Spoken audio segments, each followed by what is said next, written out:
Sips and Stories would like to thank the following sponsors for your continued support.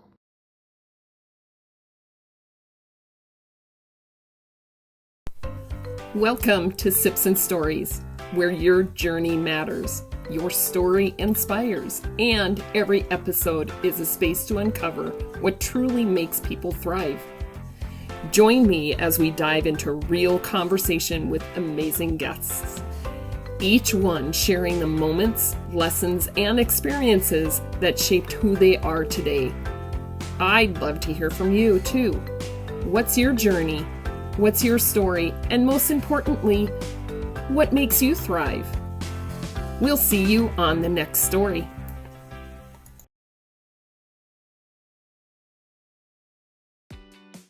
Here we go. Okay. All right.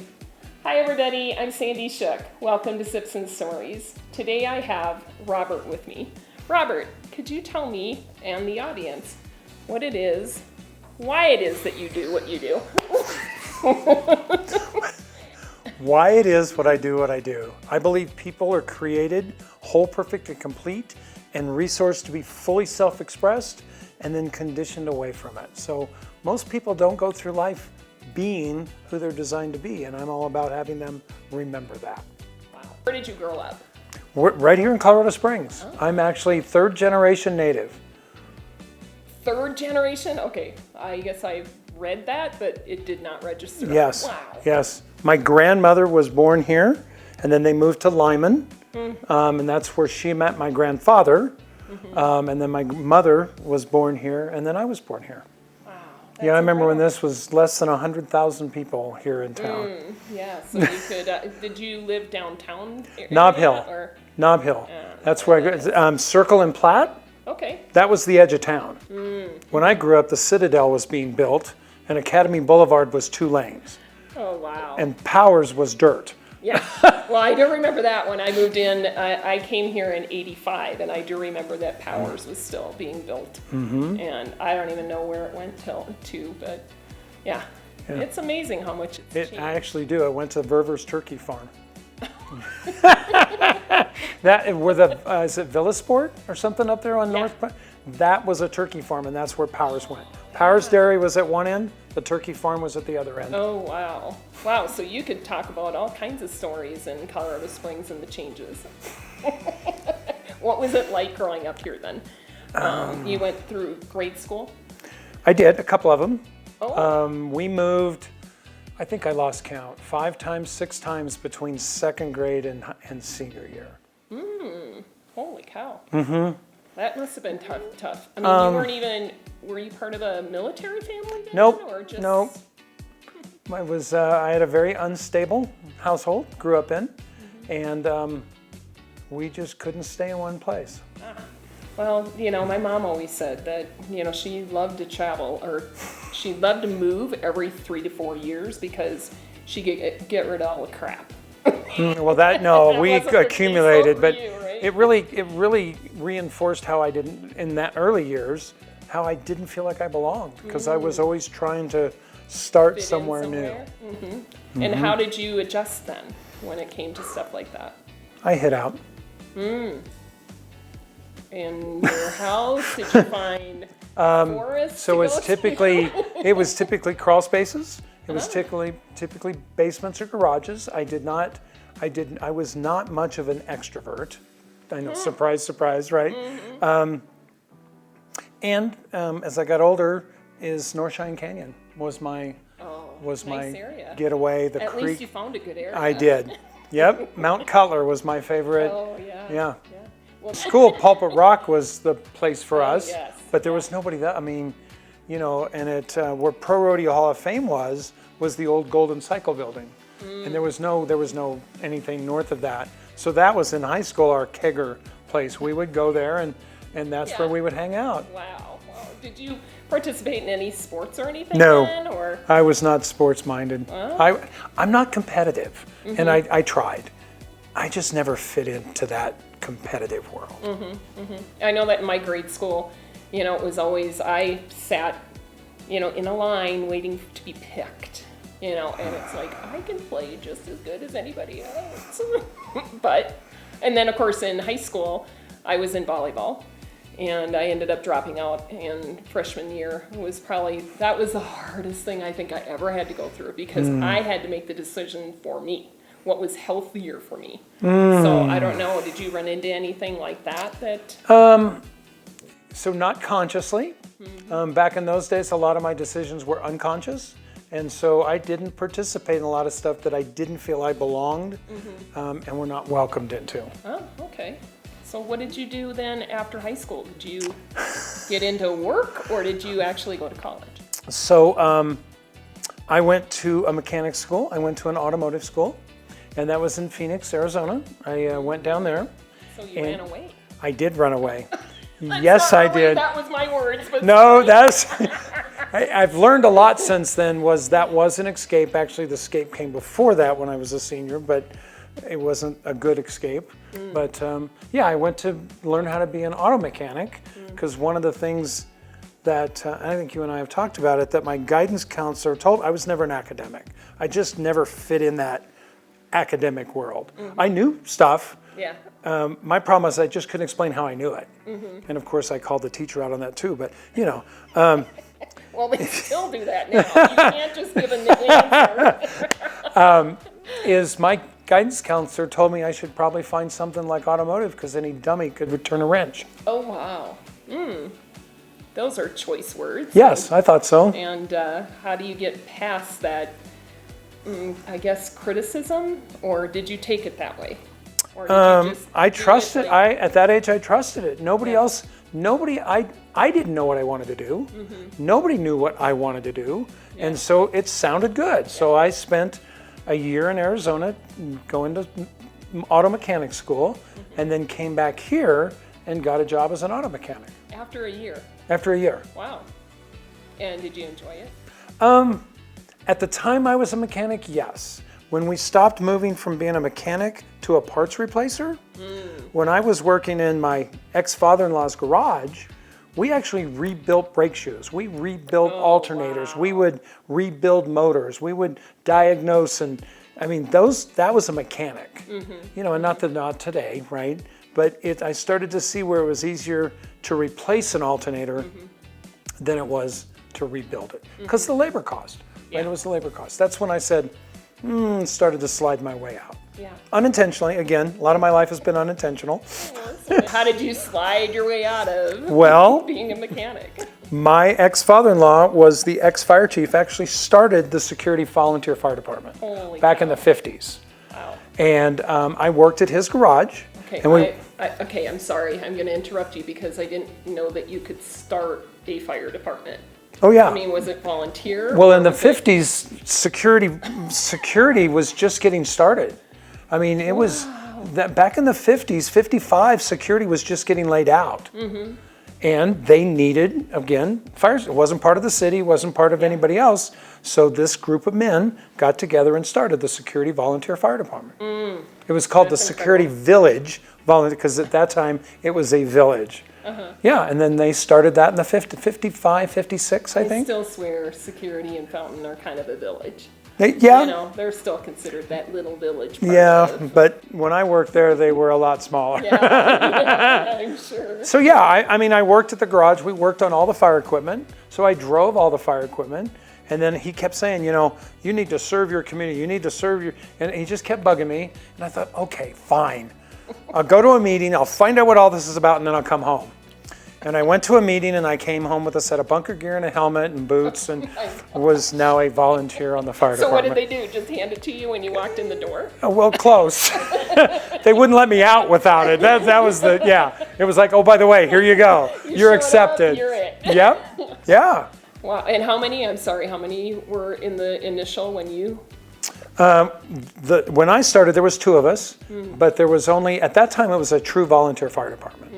And then it morphed into what's called a combination, because at the time, people didn't have jobs in the community. And that's before all the men worked in the community. So during a call, and they had a fire whistle, a fire sign, and all the guys would come and grab a truck and go. Yeah. Well, then as people had jobs outside the city, outside the village, they had to still respond. So they hired one person for each station supplemented by volunteers. Oh, wow. And then those guys, and they were guys, we got some women later on, so don't worry, and we included them.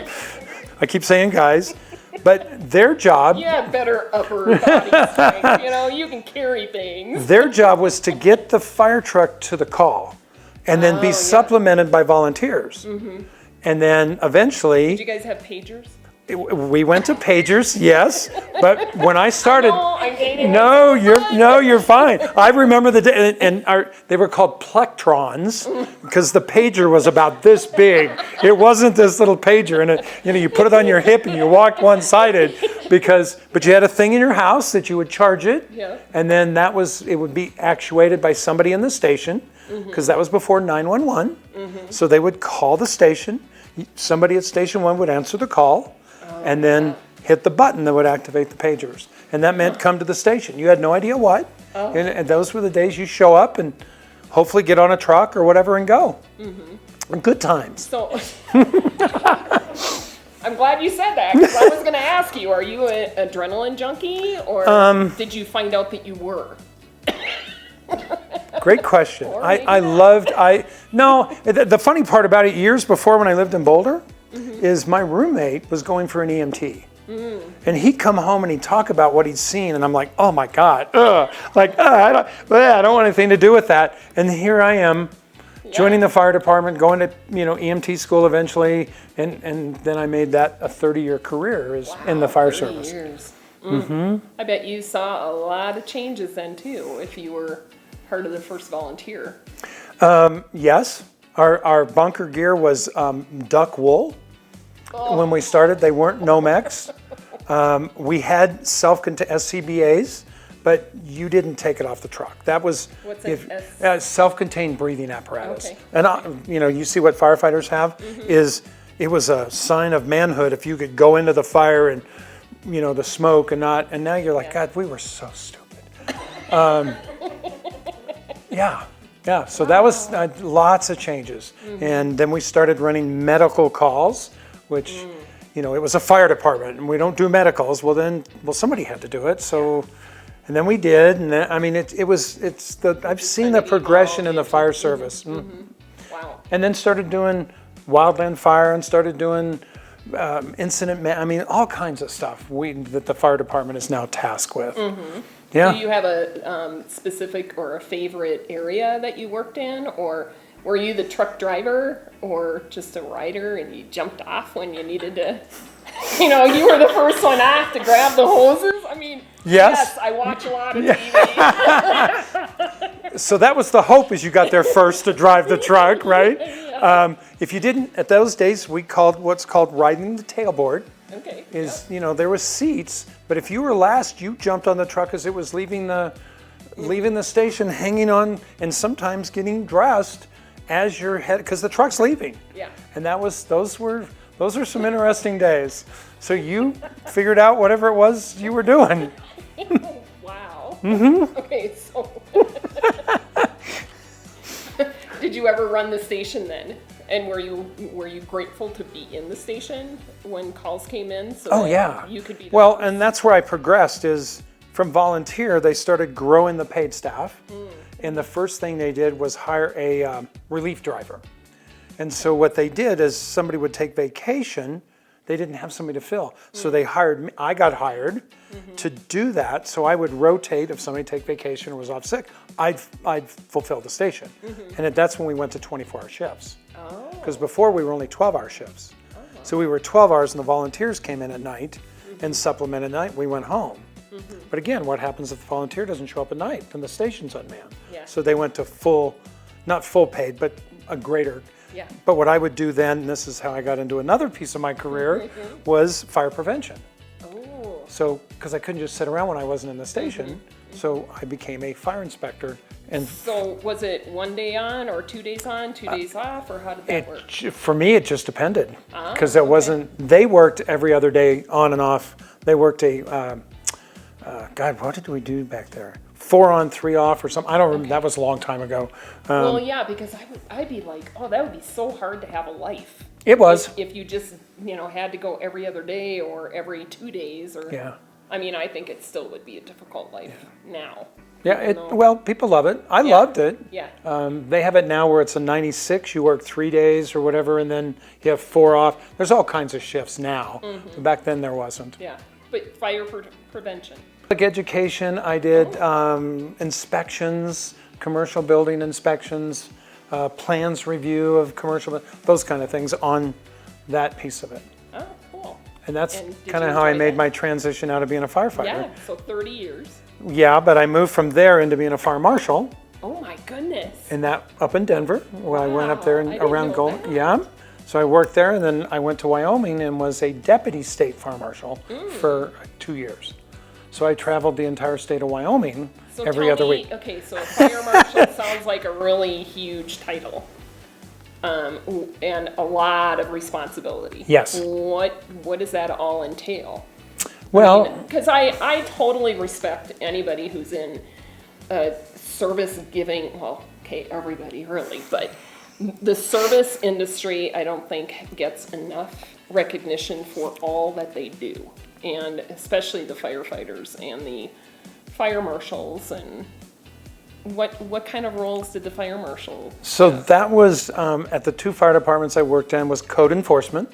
So again, building inspections, new construction, public education, naming of streets. I mean, everything went through the fire department. Oh, wow. And that was part of my duties. Fire investigation, so if there was a fire, I also went and investigated to see if we could find the start of it. Yeah, Oh, that would be an interesting job. it was. Yeah.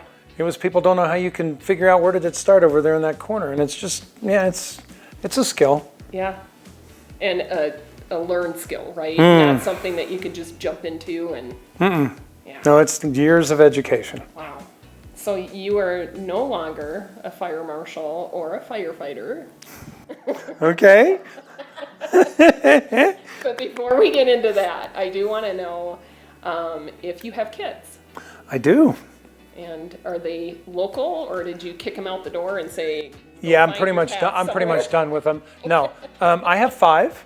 Wow. Most of them live here. 1 in Pueblo and 1 in Tampa, Florida. So you get to go to Florida every once in a while? Or? No, not really. We don't have a really. I've never. My relationship with my children were very strained, and it was because of my childhood upbringing. I brought that into what it was like to be a husband and father, but it wasn't a healthy. And I'm just now reestablishing really with my kids. I have one that still doesn't talk to me. I have one that's homeless here in Colorado Springs, lives on Fountain Creek, and Wow. he's happy, which is, that's all you want for your kids, right? Not my happiness. Yeah. And then, I don't have a really good relationship with all of them. It's my goal, but it's a process. Yeah. It was offsetting all of these years. Right, right. So, how did you transition into what you're doing now then? Whew. Well, retired as a firefighter. Actually retired as the fire chief for the El Paso County Sheriff's Office Wildland Fire Crew. Which was a volunteer position. Now I have another question. What I loved about fire prevention, I did a lot of training, is what I figured out, I could see the best in people before they could. And so I love training. I love to see people and see their potential and help them get there. So that's been. And this is all in fire department yeah, area yeah. where you were training people how Yeah. to. This is how it started. This is what you look for, or what? Yep. Leadership training, skills training is all of that. I've realized now that I had a natural ability to see people's potential. I didn't know it then. I just knew it intuitively, and then would help them guide.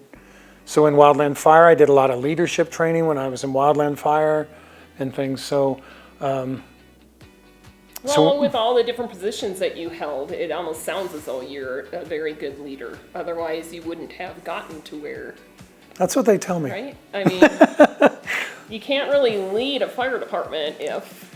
Yeah, I lead differently.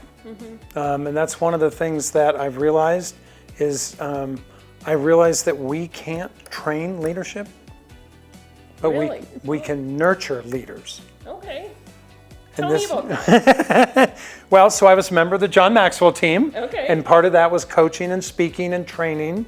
And John Maxwell, if you've never read his books, they're awesome. Some of the best leadership books. But I come upon one day of like, okay, why isn't this working? It worked over here. Why isn't it working over here? And it just came to me that what we were doing was taking a box and putting leaders in it.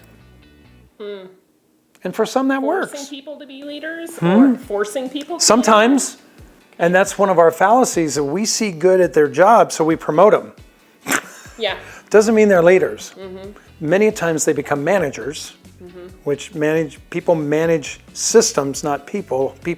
Leaders lead people, right? Yeah. But that's nurtured. You and I have talked about your design and human design and where you lead, and you have a natural ability to do that within yours. I know, you'll get it. Eventually you'll go, I've received that, right? Maybe.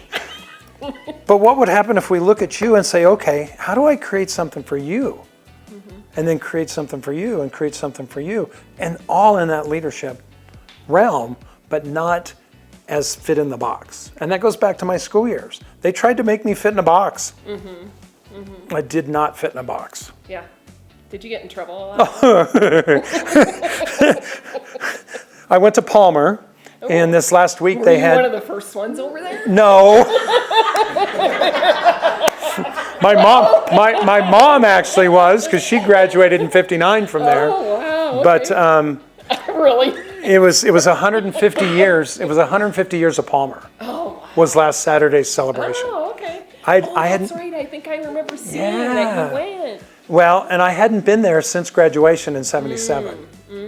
I thought, and this has been a year for me looking and closing doors, and things have happened, and I thought, yeah, let's do this. And I went in, and it was beautiful, and seeing things that didn't, of course, remember them like I remembered them, because it was a whole lot different. But what came to me is this lady was giving me a little tour. She goes, well, so what's a memory here? And I'm like, see this hallway, second floor? And it was one of those long terrazzo hallways. You got the picture of this? My buddy and I got our roller skates, put them on at one end of the hallway, and the upstairs, came down the stairs, and then Just roller skated down the hallway. Yeah, and we had a hall monitor back then. Oh. Her name was Mona, and you could hear, "Get out of these halls!" echo through the halls. So, did I get in trouble in school? Most of the time. And most of the time it was because I had a tendency to call out my teachers. Ooh. Okay. And one example is that I don't remember, it was math or something, but I had a test, and he came and said, yeah. And I said, well, is it right? And he goes, yeah. He goes, well, where's your work? I said, I don't know, is it right? And he goes, well, you got to show your work. I don't have work. Is it right? And I finally and I remember this coming back, right? And he goes, do you need to see the work so you know you taught me correctly or that I could do it? Okay, that was a principal's office visit. And so. I was just going to say never second guess him. So yes, I did get in trouble in high school. Wow, okay. So that kind of transitioned into adulthood then too. It kind of transitioned, yes. Yeah? Yeah, so part of, and you know this because we've talked. How did you become a firefighter? Really? You want to know? Subconsciously? Yes. I realized later on that I became a firefighter to rescue people because I could not rescue my mom from my family of origin. And was that most recent? That I realized that? Yeah. Yeah, that was probably a year, 2 years ago. How did you discover that? What was the catalyst, I guess that they call it, that makes you understand why you do the things that you do? I'm pretty sure it's what you do. Here we go, right? So in 2019, so let me back up. Yep. In the John Maxwell team is where I became a coach. But I tried to do that coaching, and it, again, never felt right for me. And so in 2019, I left a 22-year marriage and was introduced to human design. A friend of mine was, listen to my story, my sob story of bottom of my life, 60 years old, blah, blah, blah, blah, blah. And she's like, well, I think I got something that may help you. And that was human design. So started studying that. And then the next week, another friend of mine As I'm crying on, blah, blah, blah, blah, right? Says, I've got something I want to talk to you about. I'm like, okay. She goes, I've wanted to do this, but never seemed right. I'm like, okay. And it's plant medicine, plant medicine. And that was 2019, August of 2019. And since Gosh, kind of recent then. Yes. Wow. Last 7 years have been eye-opening. I suppose. Wow. So now so plant medicine, are you versed in plant medicine then, or? I just love your face every time I ask the question. Well, I'm trying to know what versed, are you asking if I'm a good participant? Yes. So you use plant medicine. Oh yeah. But were so you for the one first that actually distributed or no educated? No. Okay. So I participate. That's kind of where my okay. question Thank you. That's first. So for the first year, what's called Journey. It's called a journey, and the group I belong to out of Denver, I label it a curated journey. Mm-hmm. So it's overnight, and it's 3 doses overnight, and you go in with an intent. And there's a facilitator, sometimes more than one, and then there's always supporters, therapists and body workers and energy workers. And it's an amazing community. Not everybody's on the same medicine because the facilitator knows, here.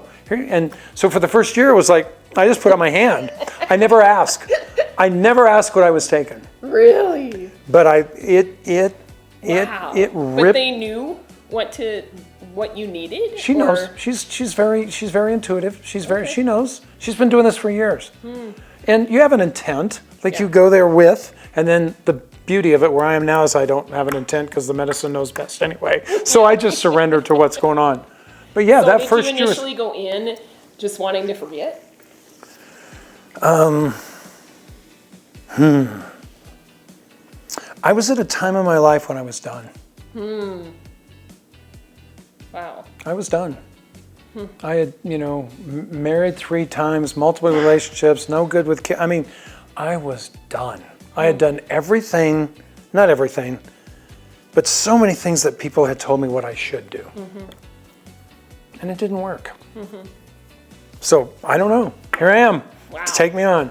And yeah, so once a month for a year, I would go to this ceremony, and you said it was overnight. It was overnight. So it was on the weekends, or it was usually a Friday night, and then there's 2 days sometimes. Like now, I do 2 days together. So Friday night, Saturdays. That's incredible. I know. Love to take you sometime. I'd be afraid. What do you think on that a minute? Most people are. We see the beauty of it is to see people surrender. And this is part of the work I do, is so many people are in their minds, and they're controlled by what this does. And it's really our body that makes the decisions. And it's about when you cut that, and this, again, I don't have full understanding, but this is my understanding of the medicine cuts the bond between the mind and the heart, so you can drop into the heart and the body. Wow. And that's what it does. So it's more of to get all the negativity out of your head from what you grew up in, what you have been told from little on.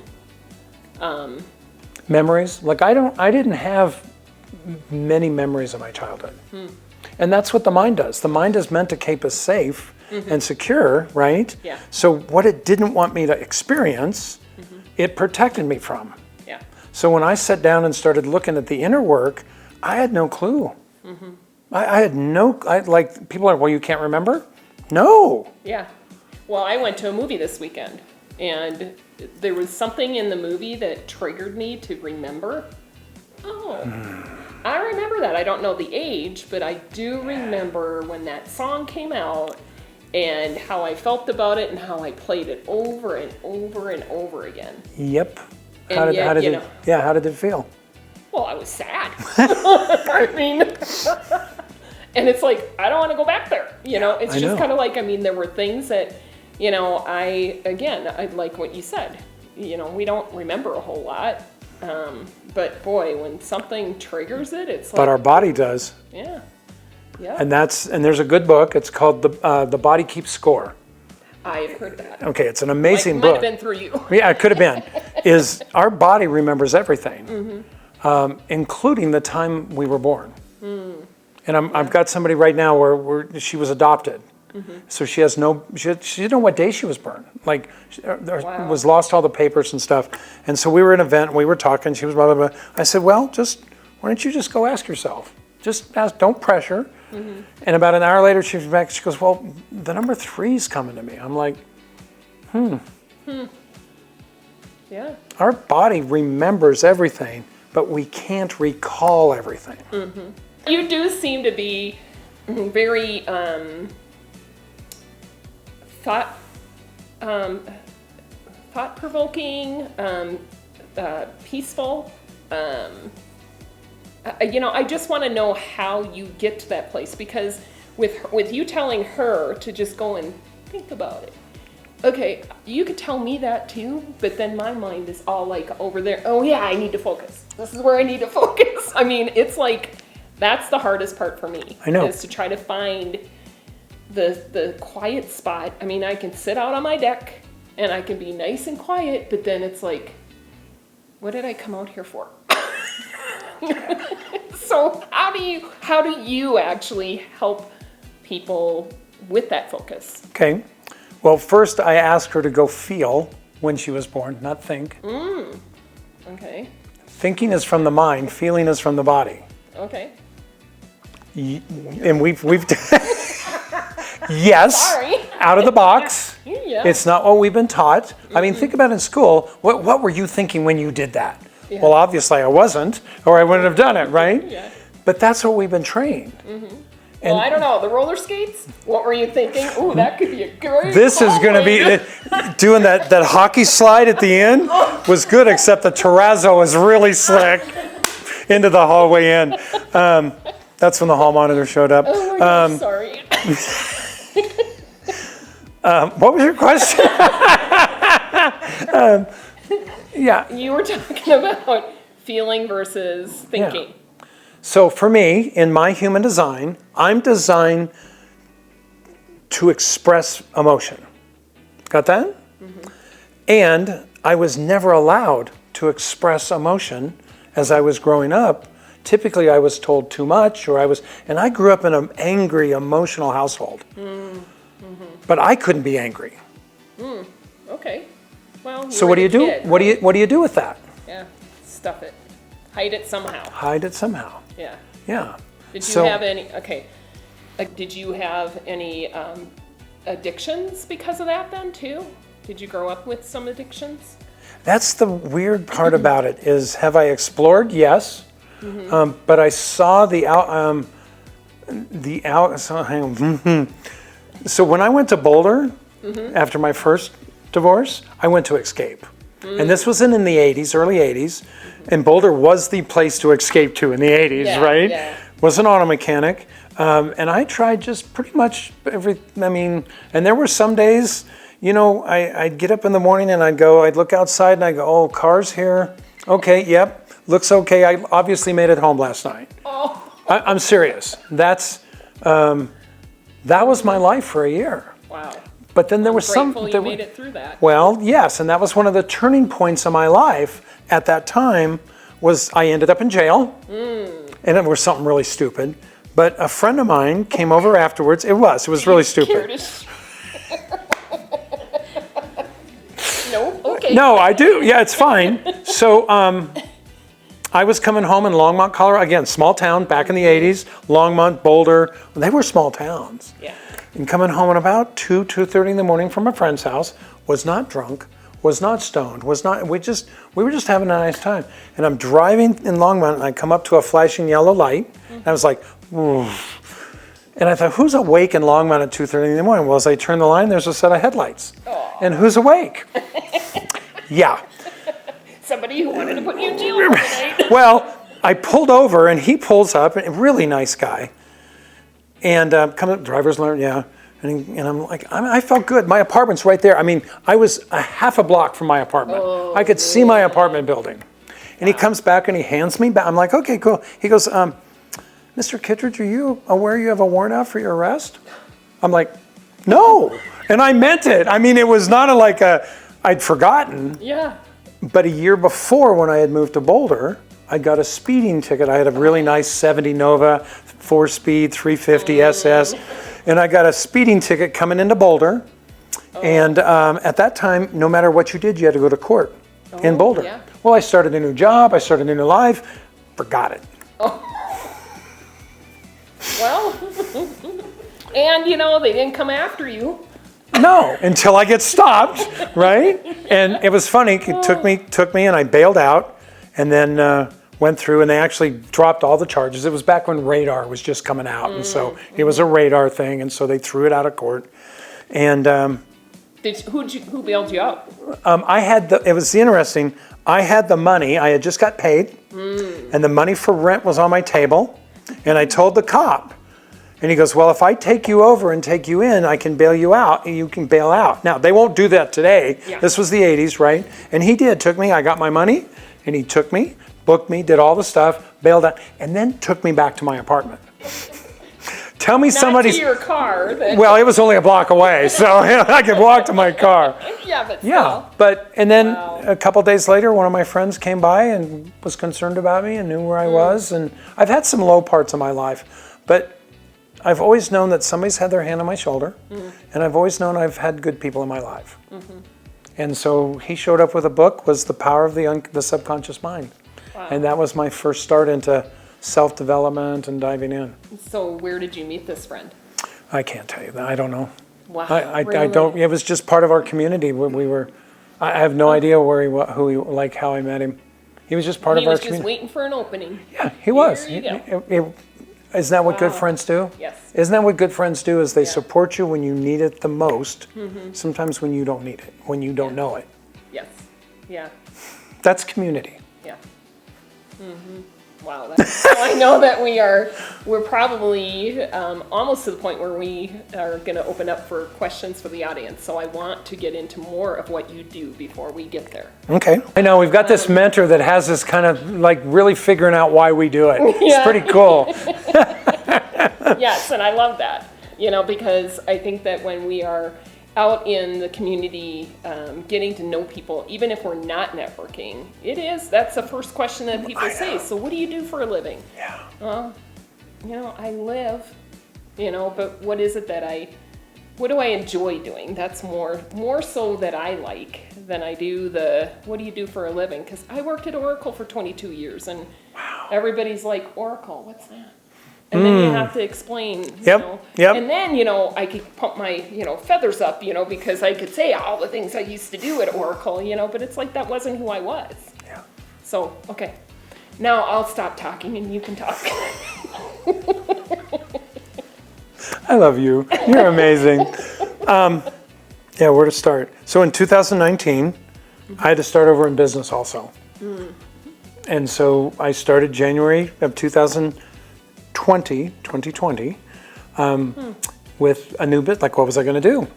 And I had the John Maxwell stuff. Do I want to be a coach? And then had the human design. And I started the human design study of me. And then pretty soon it made such an impact on my life, like explained everything that I had questioned. I'm like, okay, I got to bring this to the world. And that's where I started Focus Point Solution, is really showing people the map of who they are first.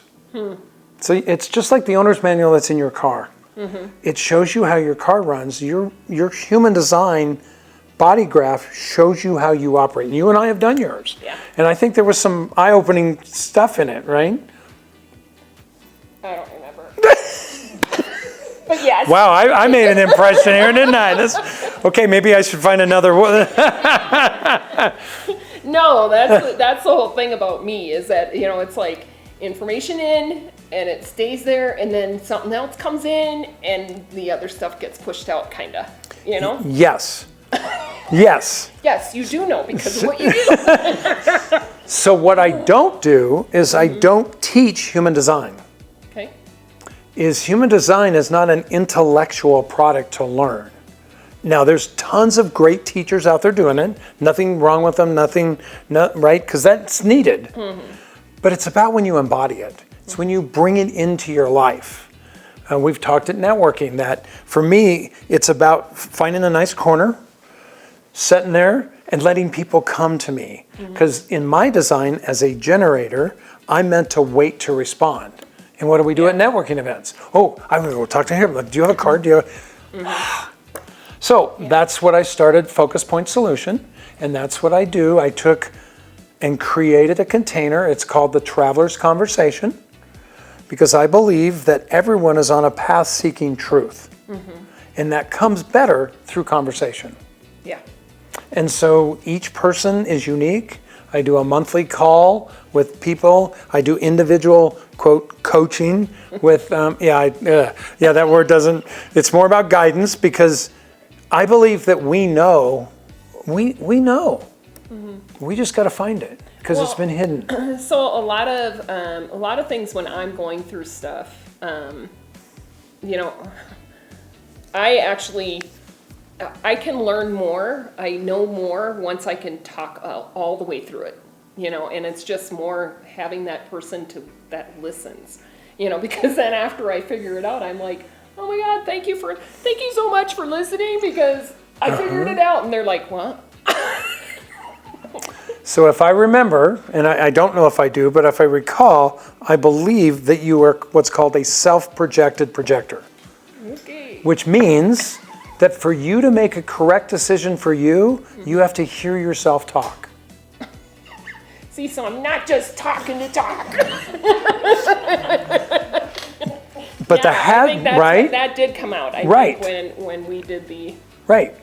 So the hazard with that is when you talk, people want to then help you. And a lot of times you're not looking for help. You're looking to just process. Does that help embody that? Yep. And so that's the piece, that's what I do, is really look at each person as a unique individual to become the best that you can be, to then as we move forward is how do I collaborate with others as they're being the best individual they can be. That sounds cool. I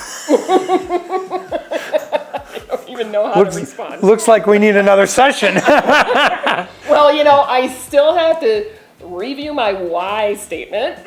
Okay. It's like I keep looking at it going, oh yeah, I understand that.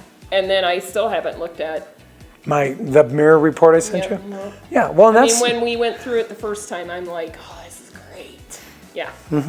And I've been working on this for 7 years. And then when I see you, I'm like, oh, I still haven't looked at mine again. Yeah, I've been working on it for 7 years. It's not a destination. Every time is like, oh, and human design is one of those rabbit holes. Oh my God, you can go down some frickin', our friend Mark, we go down some rabbit holes in his design and mine, but it's not about it's about finding your truth. And then what's showing up for you, keeping you from being fully self-expressed. Judgment. Oh, let's see. Fear, shame, guilt, judgment. Which one you want to throw in there? Yeah. We all have those. Yeah, we do. Yeah, but they show up differently in different situations, right? Yes. Yeah. And we all have them. And in that case, we're all alike, but we're all different. Your shame and my shame are two different shames. Yeah. Your upbringing, my upbringing was two different, but it shows up as an overall. And that's what I do is let's look at that and go, okay. And one of the questions, and you've seen this in one of the workshops I do, I asked somebody, and I don't remember where that we were going, and I said, so when was the first time as a kid you remember that? And she went, 3. Yeah, right. Right? I mean, it was like, phew. Yeah. And all of a sudden she's like, oh, all that's here. Yep. And it happened between that age of 3 to 7. What's interesting too is in the past, I don't know. So I became an entrepreneur in 2020 because I was laid off. So, that was a big year for people. I did the next best thing. Hey, I'm already doing this. I might as well just do it full time, right? But because of that, I've gone through a lot of different changes and then went into therapy because I'm like, I got to get all this stuff out. I just have to figure this out. And one of the things that I was told is that the first word that comes to mind is what your response is. quit questioning it. And how's that working for you?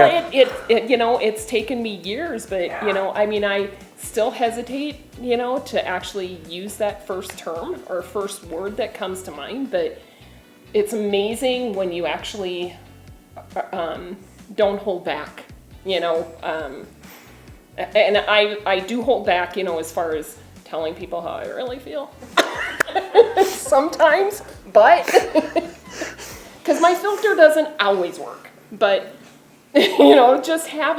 just saying what it is that comes to mind first thing is typically what's accurate. Right? Am I doing your job now? Yeah. So Wow. if you can understand that first thing is coming from body, not mind. Mm-hmm. And it's when you say it and then the mind goes, no, wait, where did that come from? Yeah. The monkey mind? Yeah. Right? Then that's the mind. And that's to be aware of that, to go, just pause and breathe. That's all you do. Pause and breathe. Come back to the body. Mm-hmm. And that's called trust. Self-trust. Yeah. How many of us really, truly trust ourselves? Mm-hmm. Well, and I think that comes from a lot of what we were brought up with. Absolutely. When you make that statement and somebody yells at you for whatever it is, it's like, okay, not going there. Yep.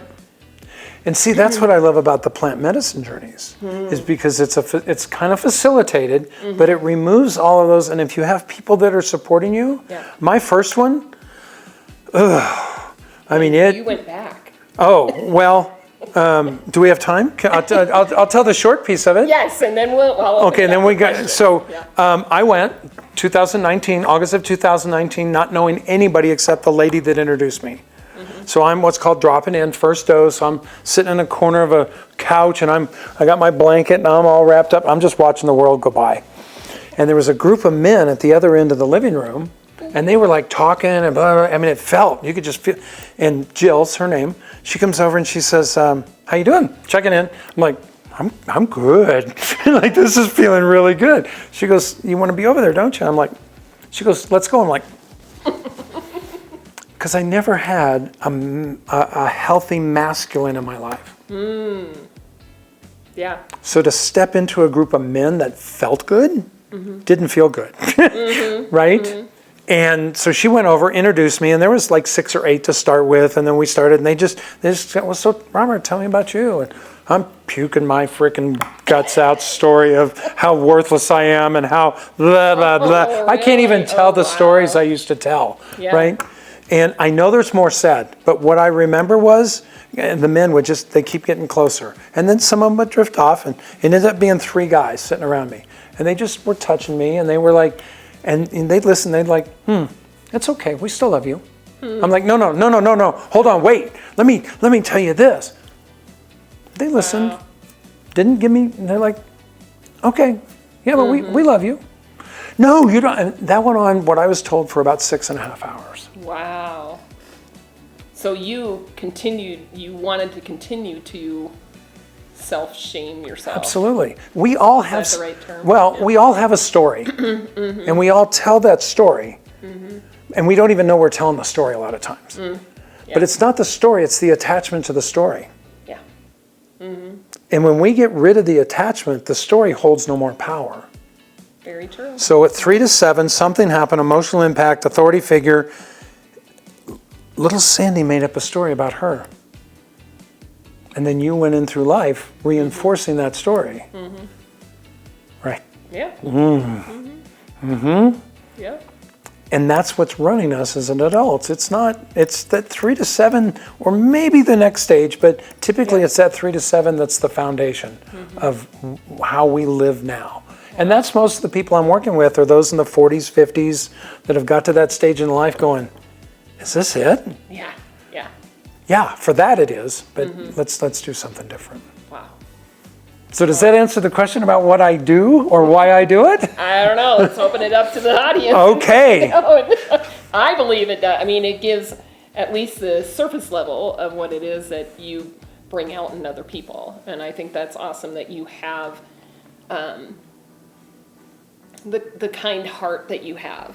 that actually is safe for people to. Interesting you say that. Yeah.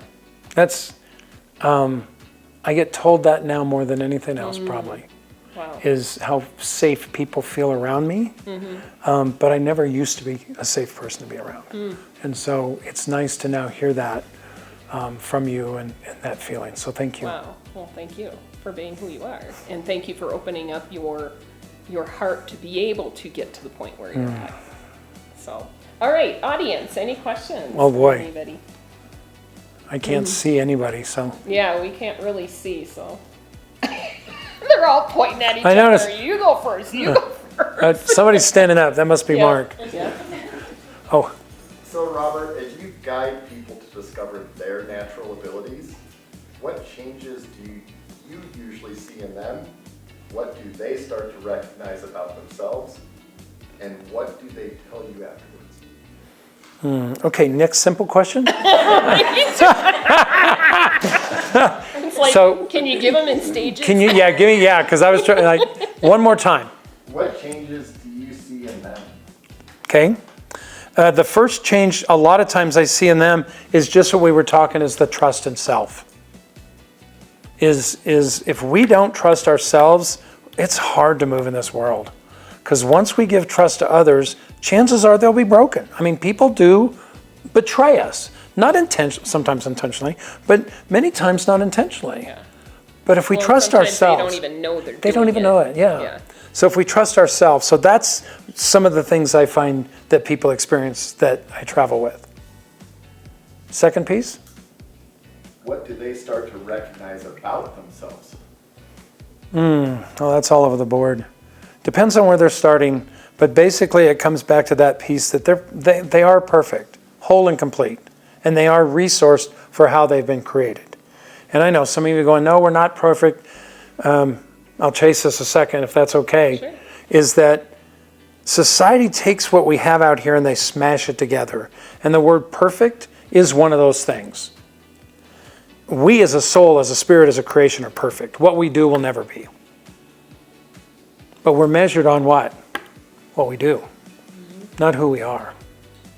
So a lot of times that's what I see that people realize is that how they've struggled, and part of this is a design, how they've struggled to be perfect, but it's all about doing, and they're not in that.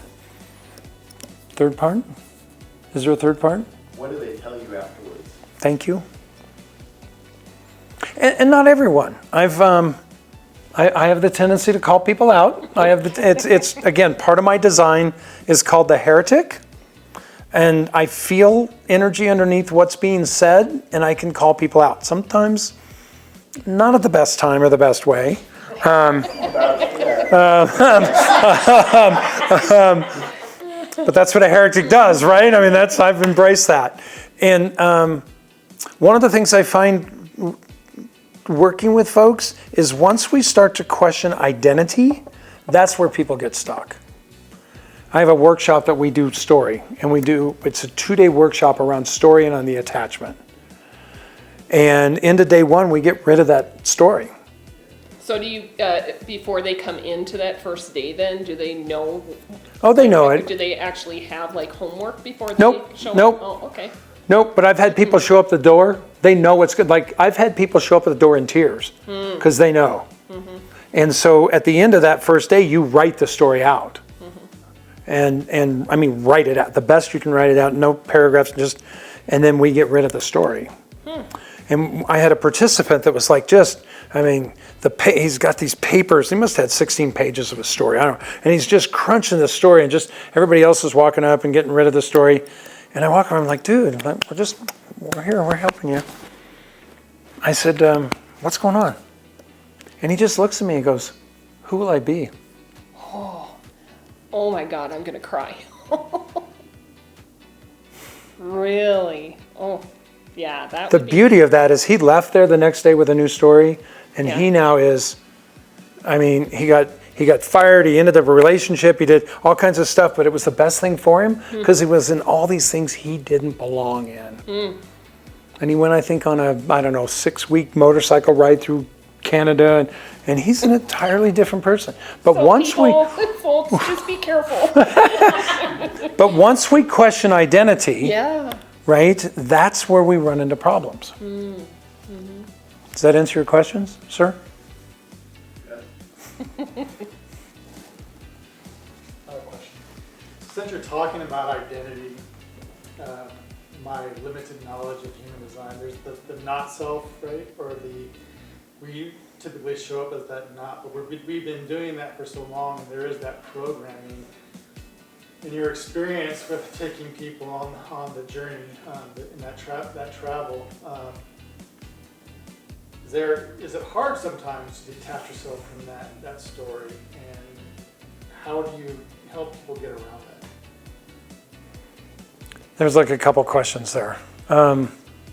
So human design was designed to show you what's called not self.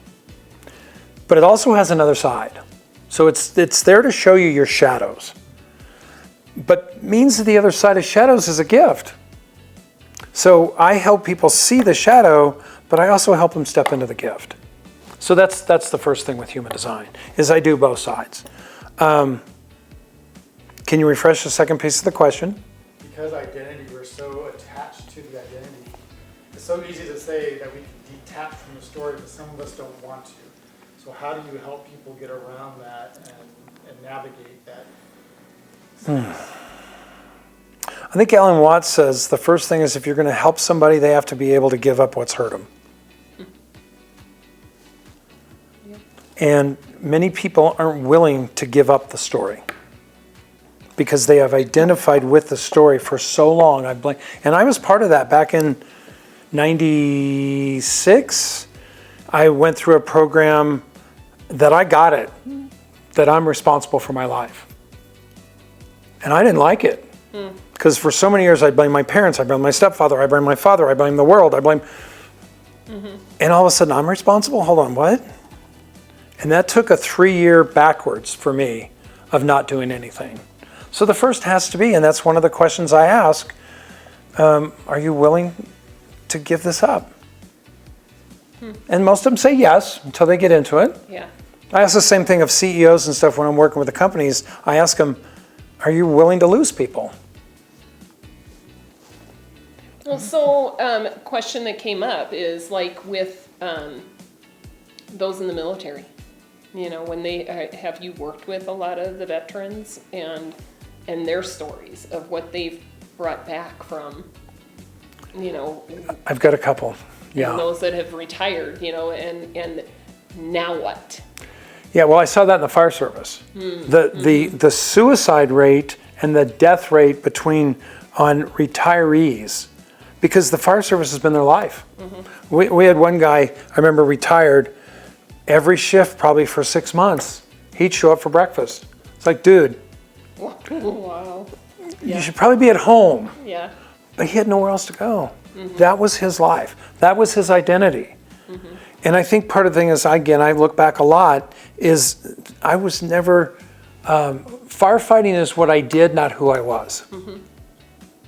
But we identify with what we do. Yep. And then when that changes, Oh yeah. then what? If I can't be that anymore, who can I be? Yeah. And I see that with people in the fire service that get hurt. And then they can't be firefighters. And then what? Yeah. Because they've spent now how many years? So that piece of it, you have to be willing. And that's not an easy thing, to be willing to let go of who you are. And again, part of human design, I can show that in human design, is that some of us have an inherent who I am. And the exercise I have is, if you say I am, what follows it? Two most powerful words ever spoken was I am. But part of human design, there's some people in human design does not have that inherent I am, which means they get to be whoever they want, which means that they're not also consistent in the world. Danger, opportunity, because the world asks for consistency. Why are you going that direction? Can't you just settle down? No, I'm looking at the gentleman that asked the question, because if I remember right, you have an undefined G center. And that's like, who am I? Well, I know I can wake up this morning and be anybody I want to be. Yeah. Does that answer your question? Actors. Do what? That would be actors. they wake up in the morning and they can be whoever they want. Yeah, it's Right. amazing to watch, to look at, and I do that on sometimes for fun, is to look at actors' human design. The most powerful actors typically are one that are mostly undefined because they can be anything they want. Ego, right? Yeah. One of my good friends and mentors is what's called a reflector. He has no definition. He can, I don't know how he does it, because it's not only can he do that, he feels the world. So as you've gone through this journey, Robert, what have you learned about yourself, and how is that different now than when you started? Wow. So I use two modalities. I use human design and gene keys. Human design is the map of us. Gene keys is the map of how we show up in the world. The biggest thing I've learned, I mean, there's so many. There's a thing called SQ, spiritual intelligence. My SQ, the shadow, is dishonesty. I spent a year and a half diving into that to realize, first of all, how dishonest I've been with the world. But that gene key is not about the world. It was about me. And how dishonest I was about my capabilities, those things. And the next step of that is intimacy. And not intimacy from a sexual standpoint, but just intimacy. Being intimate with somebody, connecting with somebody. And then the city of that is transparency. And that's kind of where I am. You know me, I don't hold much back. So there's a lot that, the awareness is how freaking clueless I've been most of my life about who I was. And now I am at the best place I know I'm at, and in the right place of what I'm doing. Does that answer your question? Wow. Well, I want to thank you very much for being a guest on the show today. And I want to thank the studio audience for coming and participating and listening to what you have to offer the community. May I? I want to thank you, because I wouldn't be here if it wasn't for you stepping into your gifts and what you're doing. Thank you. And I've watched other episodes, and they're amazing. You have an amazing way to bring things out in people. So thank you. Thank you. And if you could tell people how they may reach you. Yes, my website is www.focuspointsolution.com, or my email is admin@focuspointsolution would be the best ways to do that. That's great. Or if you'd like to get a complimentary human design, you can go to that. There's a link, complimentary overview, and show you your design. A few people in here in the room have done that. Mm-hmm. Yeah, and So. he mentioned I did too. So, and I don't remember. I mean, I remember doing it in the conversation. You've had a few things going on. Yeah, I don't sit still long. I wonder if that's my human design. It is. Anyway, thank you so much. Thank you. And again, thank you very much to the audience. Thank all of you. And we will see you on the next story.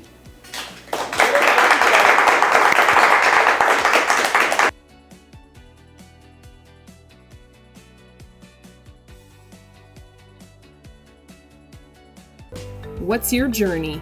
What's your story? And most importantly, what makes you thrive? We'll see you on the next story.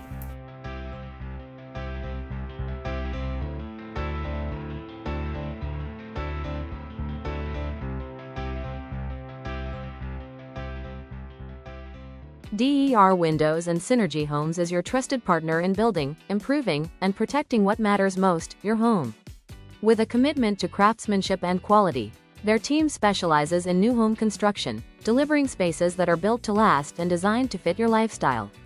Beyond building, DER Windows and Synergy Homes offers a full range of exterior services to keep your property looking its best and performing at its peak. From expert stucco and custom stonework to durable roofing solutions, replacement windows, and efficient gutter systems, every project is handled with precision and care. Whether you're starting from the ground up or upgrading your current home, DER Windows and Synergy Homes combines experience, reliability, and attention to detail to bring your vision to life. DER Windows and Synergy Homes. Quality you can see, craftsmanship you can trust.